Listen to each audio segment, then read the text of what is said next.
friends, welcome to Pebbles. நம்ம இன்னைக்கு செய்ய போறது உருளைக்கிழங்கு பீட்சா கட்லெட். இது வந்து ரொம்ப ஈஸியா பண்ணலாம். அதாவது உருளைக்கிழங்கு வந்து 4 உருளைக்கிழங்கு பாயில் பண்ணிட்டு இது கூட மைதா மாவு கொஞ்சம் மசாலா ஆட் பண்ணி செய்ய போறோம். வாங்க எப்படி செய்யறதுன்னு பார்க்கலாம். தேவையான பொருட்கள் நம்ம 4 உருளைக்கிழங்கு வேக வச்சு எடுத்து வச்சுக்கலாம். இதுக்கு வந்து ஒரு 100 கிராம்ஸ் அளவுக்கு மைதா எடுத்துக்கலாம். கொடமிளகாய் ஒரு அரை இருந்தாலே போதும். ஒரு கேரட் துருவி வச்சிருக்கேன். இதுக்கு சில்லி ஃப்ளேக்ஸ், பாஸ்தா சாஸ், ஒரு பச்சை மிளகாய் குட்டியா நறுக்கி வச்சிருக்கேன். ஒரு சீஸ் கியூப் இருந்தால் போதும். இதுக்கு வந்து என்னென்னா ஆரிகனோ இல்லைன்னா ஹெர்ப்ஸ், இதில் 2 நம்ம எது வேணாலும் யூஸ் பண்ணிக்கலாம்.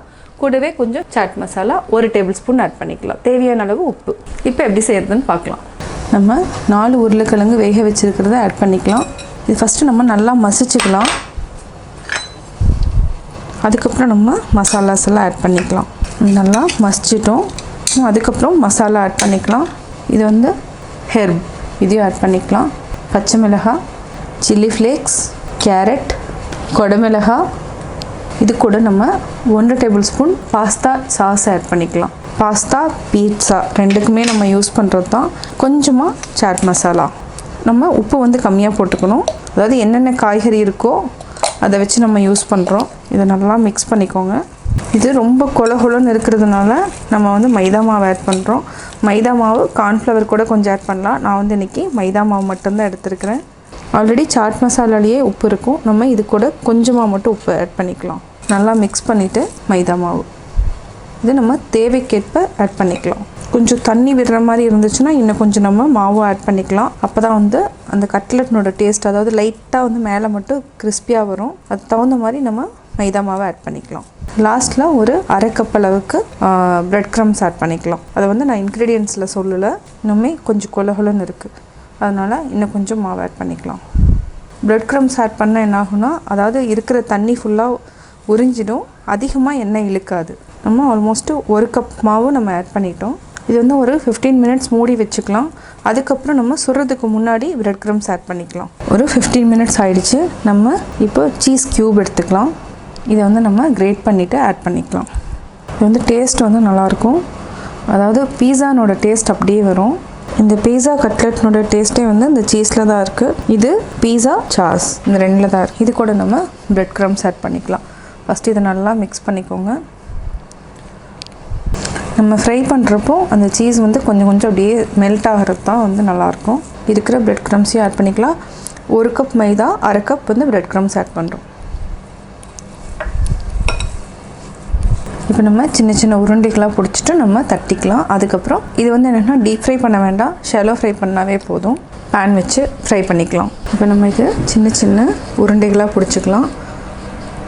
நம்மளுக்கு எந்த சைஸ் வேணுமோ அந்த சைஸ் எடுத்துக்கலாம். அதுக்கப்புறம் நம்ம தட்டிக்கலாம். ஃபஸ்ட்டு உருண்டை பிடிச்சி வச்சுக்கலாம். லைட்டாக எண்ணெய் தடவிக்கலாம். இந்த மாதிரி எண்ணெய் தடவிக்கவங்க ஒட்டாமல் இருக்கும்.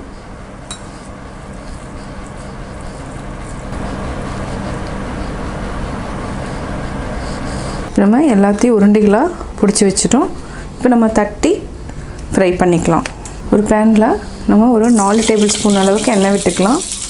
நம்ம ஒரு பிளேட்டில் கொஞ்சமாக வந்து எண்ணெய் தடவிக்கலாம். அதுக்கப்புறம் அப்படியே லைட்டாக ரவுண்ட் ஷேப் இல்லைன்னா ஸ்கொயர் எது வேணாலும் இப்போ நம்ம ஃப்ரை பண்ணிக்கலாம். சிம்மில் வச்சுக்கலாம். இது பிரெட் க்ரம்ஸ் போட்டால் லைட்டாக பிளாக்காக வரும். அப்படியே பொறுமையாக சிம்மில் வச்சுட்டு நம்ம ஃப்ரை பண்ணி எடுத்துக்கலாம். இப்போ திருப்பி போட்டுக்கலாம்.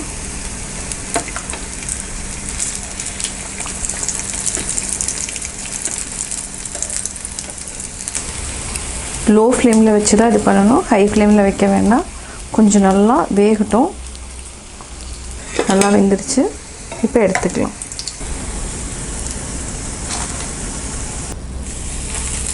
எல்லாத்தையுமே இதே மாதிரி போட்டு எடுத்துக்கலாம். எண்ணெய் வந்து இதுவே கரெக்டாக இருக்கும். தேவைன்னா 2 டேபிள் ஸ்பூன் அளவுக்கு ஊற்றினாலே போதும். ஃபுல்லாக ஊற்றி நம்ம ஃப்ரை பண்ணணும்னு அவசியம் இல்லை. இது வந்து கட்டாயம் வந்து குழந்தைகளுக்கு வந்து ரொம்ப பிடிக்கும். ஏன்னா இப்போலாம் என்னென்னா வெஜிடபிள்ஸ் வந்து ஆட் பண்ணாமல் சாப்பிட்றதுக்கு இந்த மாதிரி வந்து நம்ம கொடுக்கலாம். அதாவது கேரட், கொடமிளகாய் எல்லாமே இருக்கிறதுனால ஹெல்த்தியான டிஷ்ஷும் கூட. திருப்பி போட்டுக்கலாம். இது வந்து கொஞ்சம் நல்லா மேலே வந்து தீஞ்சாதான் வந்து உள்ளே வந்து நல்லா வேகும். அதே மாதிரி டேஸ்ட் வந்து நல்லாயிருக்கும், கிறிஸ்பியாக இருக்கும். நம்ம எடுக்கிறப்பவே இந்த மாதிரி தான் இருக்கணும்.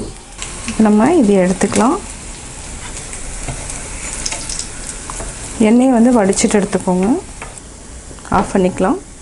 இப்போ நம்ம கட்லெட் வந்து இன்னொரு டிஷ்யூ பேப்பர்லேருந்து எடுத்துகிட்டு மாற்றி வச்சுக்கலாம். அந்த பிளாக்காக இருக்கிற அந்த பிரெட் க்ரம்ஸ்னோட தீஞ்சதெல்லாமே நம்ம எடுத்துகிட்டு இப்போ வந்து சூடாக சாப்பிட்ற மாதிரி ரெடி பண்ணிக்கலாம். இப்போ பார்த்திங்கன்னா டிஷ்யூ பேப்பர் பார்த்திங்கன்னா இந்த பிரெட் க்ரம்ஸ்னோட இதெல்லாம் இருக்கும். இதை வந்து நம்ம யூஸ் பண்ணாமல் இந்த மாதிரி மாற்றிட்டோன்னா எல்லாமே போயிடும், அந்த தீஞ்சது எல்லாமே போயிடும். இப்போ வந்து சாஸ் வச்சு நம்ம சாப்பிட்லாம்.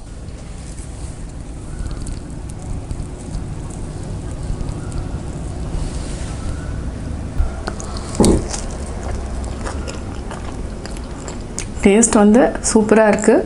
அதாவது இது வந்து என்னென்னா பீட்சா சாப்பிட்ற டேஸ்ட் வந்து கிடைக்கும். அதாவது சீஸ், சாட் மசாலா, அது மட்டும் இல்லாமல் நம்ம சாஸும் ஆட் பண்ணியிருக்கிறதுனால டேஸ்ட் வந்து சான்ஸே இல்லை. நான் பீஸா கட்லெட் எப்படி செஞ்சேங்கிறத பார்த்தீங்க. கட்டாயம் உங்களுக்கு இந்த வீடியோ பிடிச்சிருக்கும். இந்த வீடியோ பிடிச்சதுன்னா லைக் பண்ணுங்கள், ஷேர் பண்ணுங்கள், கமெண்ட் பண்ணுங்கள். மறக்காமல் பெபிள்ஸ் தமிழ் சேனலையும் கோபி சுதா சேனலையும் சப்ஸ்கிரைப் பண்ணுங்கள்.